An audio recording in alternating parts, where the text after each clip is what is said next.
man. Yeah, it's all right, man, but you know what to do with it. Hey, man, I know. Just stay in it and do it right, man. Yeah, Just do it. Hey, man, he's cool, Fountain. He's cool. He don't mean no harm. He's all right. He's I'll cool. tell you what, you just stay here. You stay here, and you go with me, all right? All right. All right.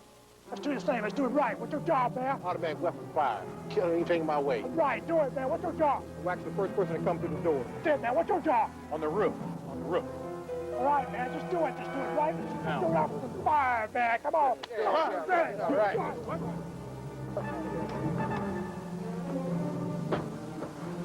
Take him out. On May 5th of 1989, a market was robbed at 6:30 in the morning. During the next 17 months, 16 more armed robberies of large and independent homeware stores and markets would occur throughout Los Angeles County. The robberies were committed by a pre-selected team, usually consisting of 3 to 6 males who would wear Army-type clothing, gloves, and ski masks. The suspects were heavily armed with multiple assault rifles and handguns. They wore body armor and used handheld radios to communicate. Information was later developed that the leader had gathered experienced criminals who had all been previously arrested for various felony charges and had served time in state prison. The suspects would generally meet at a safe house rented by the team leader and remove their clothing and weapons from a vehicle that was stored in the safe house's garage. Once dressed, they would travel to a pre-selected robbery site where earlier surveillance had already determined their individual roles. Travel was usually accomplished in a stolen van or mini motorhome that had no glass windows on either side. Prior to arrival, each suspect was briefed on his responsibilities from a prepared plan and diagram. Due to the discovery of the team leader's fingerprints at an armed robbery many years ago, the suspects were not allowed to touch any piece of equipment or weaponry before their gloves were on. Additional safeguards were added to their plans, as each member was forbidden to drink any alcoholic beverage or to consume or inject any dangerous drugs. It also was believed that female accomplices had either parked or were waiting in escaped vehicles in adjoining neighborhoods. In their minds, these robbers were well equipped, heavily armed, and had been highly successful in their previous crimes. During the next few moments, you will have an opportunity to watch the suspect's method of operation and assess the responding police officer's decisions and tactical movements. As you watch this reenactment, ask yourself, what would you have done?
You got a big butt.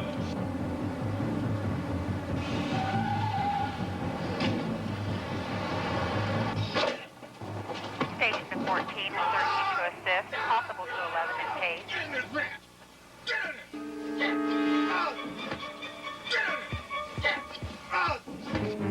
14 copy.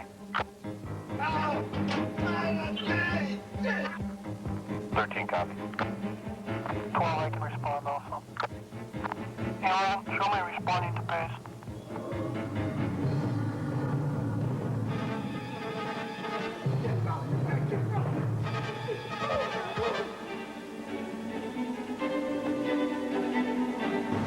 Hey, we got the manager outside, we're sending him in the front.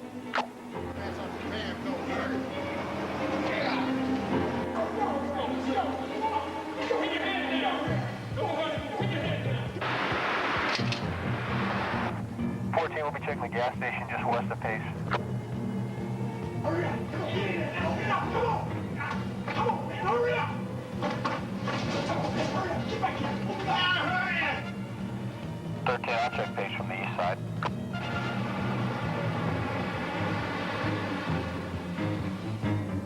Let's go! Keep your head down! Keep your head down!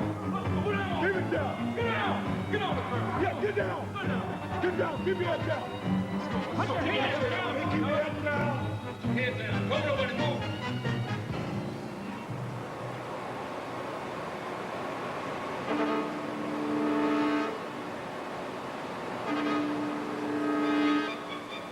Give it a watch! Come on, give it a watch! Let's go!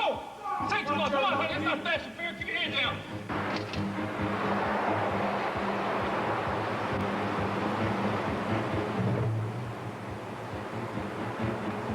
14, the gas station checks 10-4. We'll be checking Pace from the west. Come on, homie! Come on! I'll kill you back! Come on! Get on here! Here! Hurry up!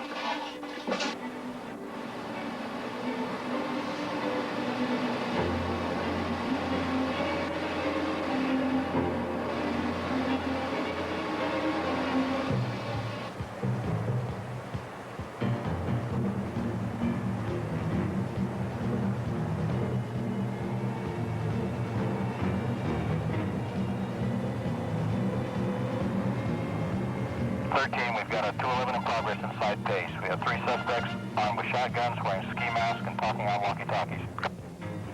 Let's go! Let's go! Keep your head down, honey! Keep your head down!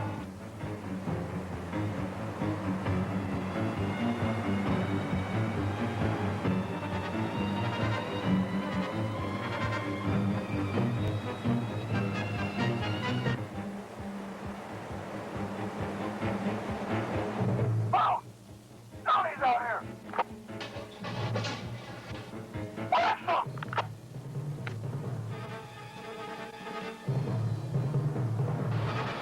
The suspects have seen me. They're armed, and they're going to be coming out.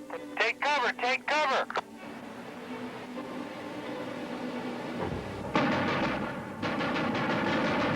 Shot fired! Shot fired! 14, get some help out here!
The robbery and deadly exchange of gunfire resulted in the capture of one of the 6 suspects and serious injuries to 2 of the 4 Downey police officers you are about to meet.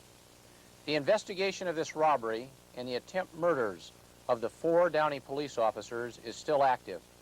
However, of the 5 suspects who escaped, 2 were later killed during separate street crimes of violence, and the remaining 3 are still being pursued. Let's take advantage of these officers' experiences and learn firsthand about the circumstances they faced. Keith, why did you respond to the gas station first? It was about 5:07. We got a call saying that a robbery was in progress at the Pace warehouse. I know for a fact that the warehouse doesn't open until 8, 9 in the morning, so I kind of assumed it was the gas station that was getting robbed. Ralph, when you first looked inside the warehouse's front door, what did you see? I saw 3 suspects. They were armed, wearing a ski mask, and one of them was talking on a walkie-talkie. What conclusion did you come to about the walkie-talkie? I think I thought at first that it was possibly a scanner, and maybe they were listening to our broadcasts and knew we were responding to the location. Did you ever think that they might be talking to other suspects outside? I think if we'd had more time, that would have come up, but the incident happened so fast, I don't think we had time to key on that. What did you put out as a broadcast? My first broadcast was that we had a 211 in progress inside Pace. We had 3 suspects, armed, wearing ski masks, and talking on a walkie-talkie. Randy, what were you and Joel and Keith doing now? We were walking towards the front of the Pace warehouse, clearing the parking lot. How did you deal with the vehicles that were parked there? We were just trying to clear them and just kind of look for something that might be out of the ordinary. I didn't notice anything about the van specifically. As I moved past the van, I put my hand on it to see maybe if there was some movement or something inside, and there wasn't. What happened to your police vision as you moved down the side of the van? I got what's known as tunnel vision, and I just geared straight in on what was going on at the front of the Pace warehouse. Simultaneous with Randy being under fire, Joel, what happened with you then? Well, I was just about parallel with Randy, just to the north of him, and I took rounds almost about the same time. I remember feeling my right leg. I got hit in the right lower buttock, and it exited near my knee. And I remember feeling burning, and